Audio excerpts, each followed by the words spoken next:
Hello, everybody, and welcome to our second session from Germany. My name is Ivanka Pelivan. I am science manager at Fraunhofer Heinrich Hertz Institute. We do research and development in communication technologies, and we find that AI is playing an important role in many areas, especially in the health sector. We also have a strong participation in the ITU focus group AI for Health, which has the goal to develop a benchmarking framework for international standards and to steer the creation of policies to ensure the safe, appropriate use of AI in the health sector. One major aspect to consider is the use of bias-free algorithms and datasets, and our next speaker, Schwerk, will address that. Anne did her doctorate in the field of medical neurosciences at the Charité in Berlin. After a 2-year professional position at TNO, the Netherlands Organization for Applied Scientific Research, she focused on the application of artificial intelligence methods in the healthcare sector while working as a project manager at the German Research Center for Artificial Intelligence. Anna has been working for CENTOGENE since this year and leads projects at the interface of AI and rare diseases with a focus on biomarker discovery and multi-omics integration. Now, I'm really excited to listen to your talk, Anna. Thank you so much, Ivanka. This was a very nice introduction. And also thanks a lot to Sarah for the great preparation of this. I'm very grateful to be here today and to tell you a little bit about bias and especially focusing on bias of gender and ethnicities and machine learning models. So as I just mentioned, my title of the talk is Discrimination and Bias of AI-based Disease Classification and the Need for Explainability. So basically my agenda is focusing on these 3 topics. So bias and what type of bias exists, focusing on ethnic and gender bias and how these creep into our machine learning models and why this is especially relevant for machine learning, and also how explainability can improve the detection and mitigation of bias, and also which challenges state-of-the-art XAM methods are facing. So to start with, I want to highlight why do we need explainable AI. So first of all, machine learning models are often black box models or opaque box models, and these can easily incorporate implicit biases, leading to discrimination of certain subgroups. As you probably have seen come along a couple of newspaper articles like this. For example, a very famous one was Amazon in 2018, where it made bad news concerning an AI-based job recruitment tool, which is supposedly an ideal task for machine learning, as it was fed the last 10 years of job applicant data to generate a powerful rating tool providing similar ratings as Amazon does for merchandisers. Yet, unfortunately, it was trained solely on the last 10 years of predominantly male data, so it was strongly biased to only select male profiles as well. A similar example came, or even worse example, came from Google after its infamous facial recognition software that labeled dark-skinned faces often as gorillas. This year it came out with its Vision Cloud API that actually is an auto-labeling program for pictures. An algorithm watch pinpointed here that actually it was strongly racial biased, namely labeling dark-skinned people holding a device, as in this picture shown, as holding a gun, whereas the same people with light-colored skin were labeled as holding a thermometer device only. So how can this happen? One way how these biases can creep into our machine learning models is by word embeddings, and word embeddings are actually simple ways how algorithms can understand spoken or written language. So basically it's giving a number vector to words so that computers can make use of them. So basically what I just highlighted, there were recent articles concerning Amazon, an AI recruiting agent that was strongly biased against women because it was solely trained on male data. Another example came from Google, where we actually have seen an automated API for labeling pictures. And here, dark-skinned people were always labeled as holding a gun, whereas white-skinned people were labeled as holding a device solely. And this happens, amongst others, by biases in word embeddings. And word embeddings allow machines to actually read our language, and they assign meanings to words in terms of number values and vectors, so that later on we can actually easily understand the language, yet also our biases get propagated. And the problem here is that not only our biases get propagated in those models, but they also later on get propagated in search engines as Google, as there they get depicted. And you can argue that actually search engines have a profound effect on many of our behaviors and life decisions. However, they don't make very strong life-threatening consequences. However, these algorithms already exist out there. For example, Compass, you might have heard of this algorithm that is used to focus which criminals are most likely to reoffend. It's mainly used in the US. And it's based on a black box machine learning approach. And the problem here is it is highly accurate for positive cases, but ProPublica, an NGO, actually looked at the results and assessed them in real life. And they found that it was correctly classifying positive reoffenders, but it was very wrong for the wrong predictions. So for the non-good predicted black non-reoffenders, it showed twice as high rates than it would show for white reoffenders. This was actually based on a problem that is based on only optimization of the algorithms based on positive accuracy, not on the error rates actually. Luckily, those systems are not yet applied in the medical domain, or at least most diagnostic decision support algorithms are only supportive and not automated yet applied. However, they can have also very strong consequences, as shown by this review article here, actually, that analyzed all the variant data that we have across globally the world, and there's a strong bias also in genomic variant data favoring European variant data only. And if you then deduce models from these data, they are strongly biased towards European classifications. They actually analyzed this in a big study here, and they found that based on this variant data, you would come up with very wrong diagnostic models for Afro-American citizens and leading to invasive redundant treatments. And that's actually a situation we do not want to have and we want to control. So an example like this one, where the physician actually has to provide a diagnosis that he cannot explain to a patient, and where he is not able to actually give the limitations of his explanation and tell the patient how accurate the decisions were taken. And also he's not able to retrace decisions or to correct mistakes is unthinkable. And especially as we also want to be able to control and to be responsible and to be liable. And also currently GDPR affords us to know. So we have a right to know. That is very relevant and brings me back to my initial question. So why do we need explainability? It's mainly based on two needs, namely we want to be able to trust and we want to be able to receive insights into our model workings. And the trust is very relevant in order to ensure fairness and liability, but also for the GDPR, because they have a right to explanation. And the insights is also very important because it helps us to verify our models, to understand our models better, to allow generalization and replication of those models, and also to improve them then further. So in order to explain why this is so relevant for machine learning, I want to explain those basic concepts first. So artificial intelligence is a discipline that is comprised of rule-based systems and also of machine learning, where of deep learning systems. And the basic distinction here is, and I think rule-based systems have been around since a long, long time, such as decision trees, but the biggest breakthroughs happen through deep learning and machine learning. And this is a field of study, as Samuel already pointed out. Those methods are able, it's a field of study that gives computers the ability to learn without being explicitly programmed. So those models can learn by examples, a bit like us humans do. We see examples and we learn from them. So this means we can gain data-driven insights, but at the same time, we also have to compromise our control because we do not have the model control anymore. And this is even more so when we look at unsupervised models. So we have unsupervised and supervised machine learning, and one has labeled inputs, the other one has unlabeled inputs, so even less degrees of control. And the main advantages here are we can have very high accuracies. Those models allow us to analyze highly complex data. They're very fast and efficient, and they don't need declarative programming. On the other side, they have limited transfer, limited robustness, and we have limited insights.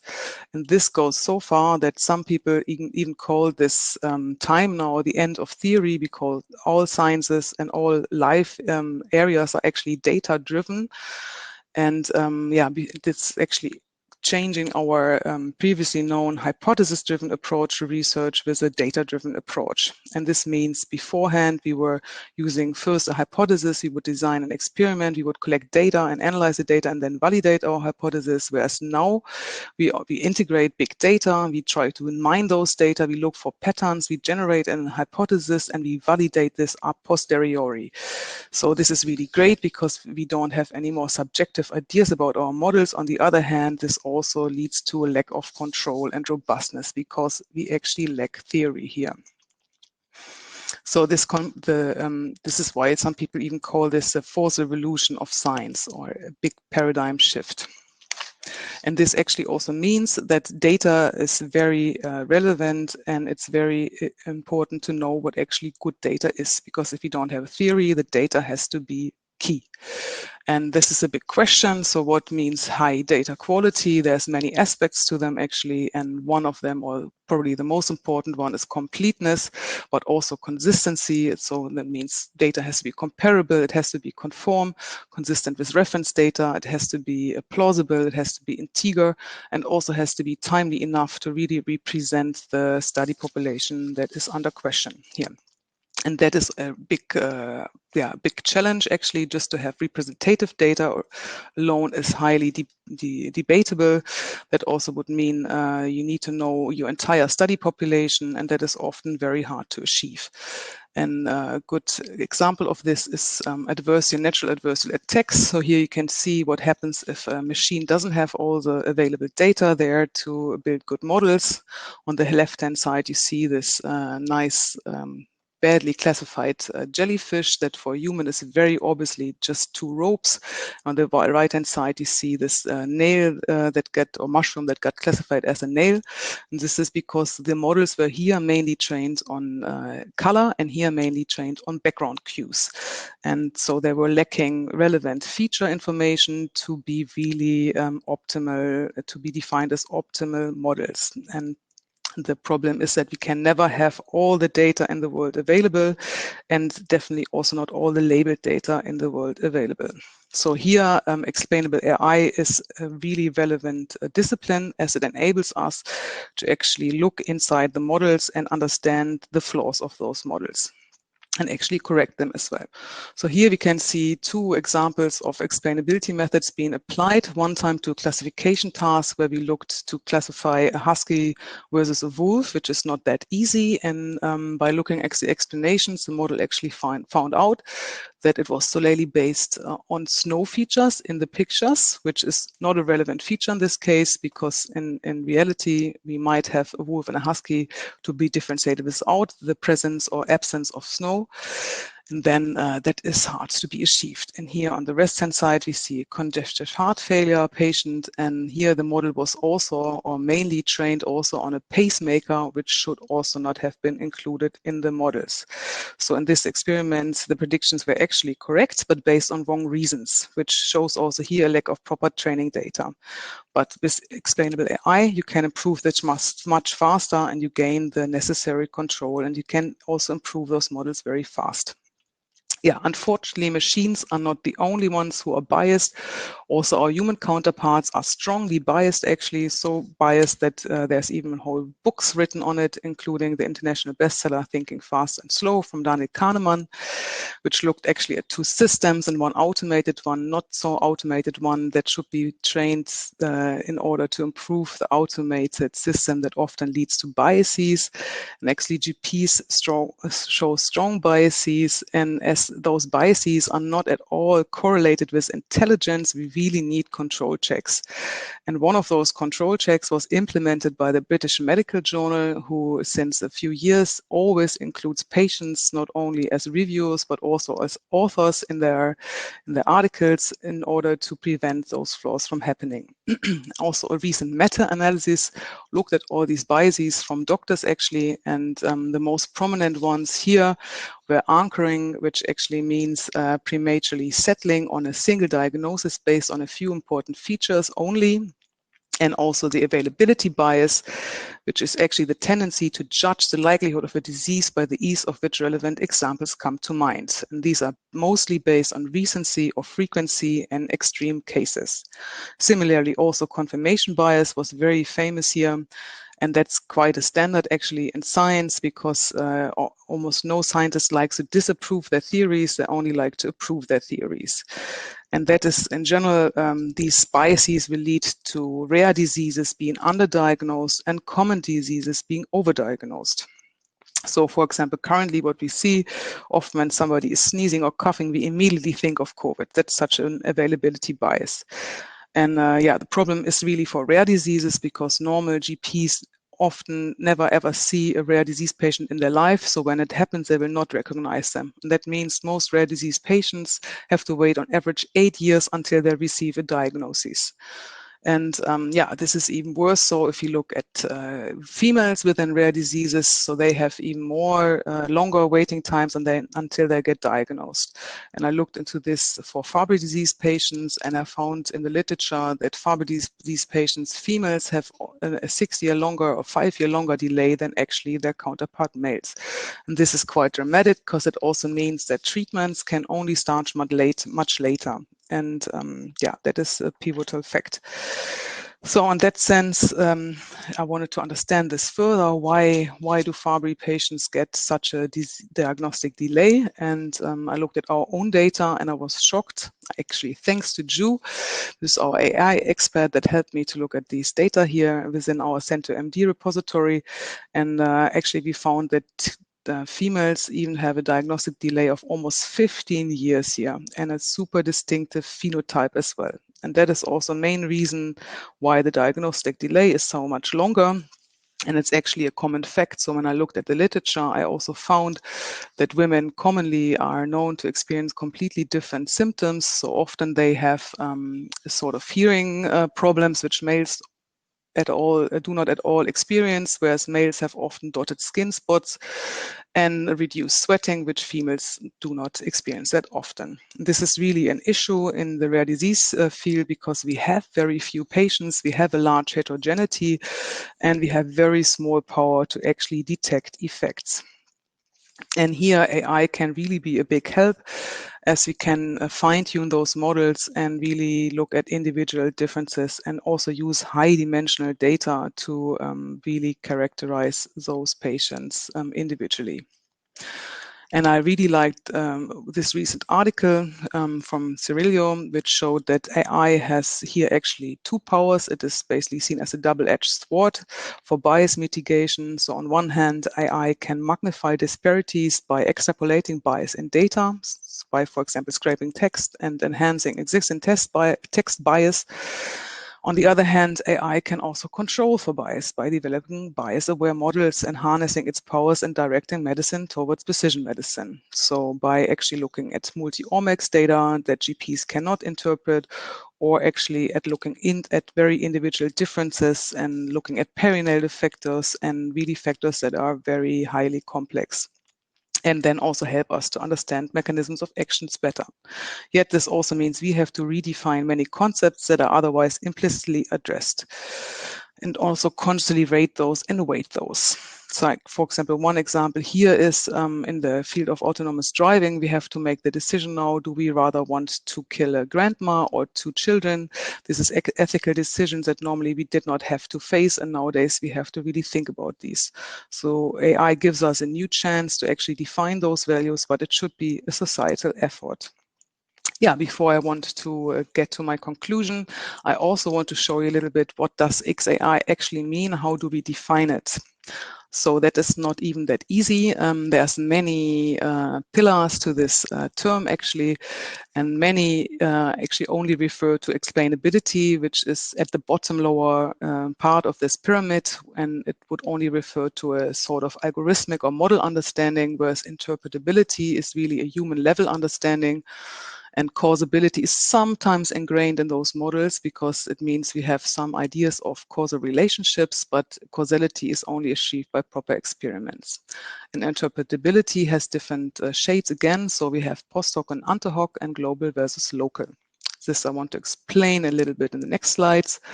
So global explainability basically means we have a global idea of how the model reasons, whereas local is just an explainability for a particular decision taken. So this is how this looks overall. We have black box models and glass box models, and glass box models are inherently explainable models such as decision trees or linear logistic regression and rule-based systems. And here we can use ante hoc XAI, and that are, of course, also having some problems, like, for example, the verbal decision paths, which I will show in a second. Because these methods are unsuitable for ensemble methods that are quite common in deep learning and machine learning. And then the black box models are normally based on autoencoders or deep neural networks. And here we only have post hoc XAI methods. And the most famous ones are input perturbation, signal method, or simplification. And the drawbacks here are it's very hard to account for interaction effects. They are computationally very intense. We have no overlap and we have no ground truths, or we have little overlap and no ground truths. So very fastly to explain how an ante hoc decision model, explainability model works. Here you can see the decision taken to infer a precision diagnostic for benign breast cancer, actually. And that means you just go from node to node, and then you are asked questions. Like in this sense, the first node helps you to define a tumor with uniform cell shapes. And then the next node tells you if it's more than 3 cells with uniform cell shapes. Then you go to the next nodes, and then if they don't contain any chromatin, it's a benign breast cancer. So that's why it's inherently explainable. And if you then look at post hoc methods, here you basically, they are also very simplistic still. So here you use an image as an input. And then you have to diagnose whether somebody has congestive heart failure. And in that sense, we can just perturb the input pixel-wise here. Unfortunately, I can't show it because it's not interactive anymore.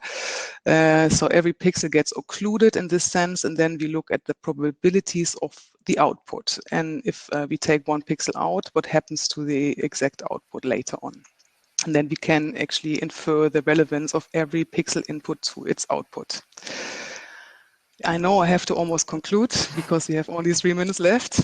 So yeah, let me quickly highlight some challenges, and then I'm also done. So first of all, we lack a ground truth. There's several different post hoc XAI methods, which makes it really hard to assess their value. And second of all, it's also very hard to explain very complex models. It's hard, almost impossible actually. And another big challenge is that we do not still know what is a good explanation. What we do know is that it highly depends on the user itself. It should be probably interactive and flexible, because the background like time, stress, and noise can be major factors how people can work with an explanation. And the way we have to evaluate the effect of an explanation is also very relevant. So how utile it is or how much it improves our outcomes is very relevant. And yeah, there's a lot of research still to be done in order to answer all these questions. Yeah, and also the whole pipeline of the AI development cycle is very relevant because it's not just the model building itself, but there's several aspects that should be addressed, including the outcome metrics, but also the pre-processing of the data, the way we optimize our algorithms, the way we cross-validate our data, and also later on to overlook the deployment of those data models. Yeah, to provide also take-home message, AI can propagate or mitigate bias. AI is able to elucidate this bias, and AI enables us to actually create new ethical values. And as machine learning penetrates all areas of life and science, we have to be data literate. Yeah, thank you so much. And also thanks a lot to my great team, who is quite diverse and also gender neutral as far as possible in the AI area. All right, thank you, Anna, for these fascinating insights. Unfortunately, we don't have a lot of time. Maybe just one quick question for you to answer. How to reduce or eliminate gender bias in AI? Yeah, it's a very difficult question. I think very important is that we have a transparent AI pipeline and that we also have diverse teams, because very many of those biases are implicit. And yeah, that's so relevant to really have diverse teams and also to have a transparent pipeline that everybody can look at and help us improve. And then, of course, the data set available. There's been a question with that respect. If there's not being a gender balanced data available. Yes, there is some models that can at least look at the effects solely of gender or different biases options. So that's also definitely possible. All right. Do you think if AI development in Germany is more inclusive of women and better at identifying issues of bias towards women than other countries? You have an idea about that comparison? I don't think so, actually. My opinion is that Germany is quite a male-dominated culture. But yeah, it's definitely GDPR helps to elucidate those pipelines much more and also improve the model building and the diversity of teams a lot.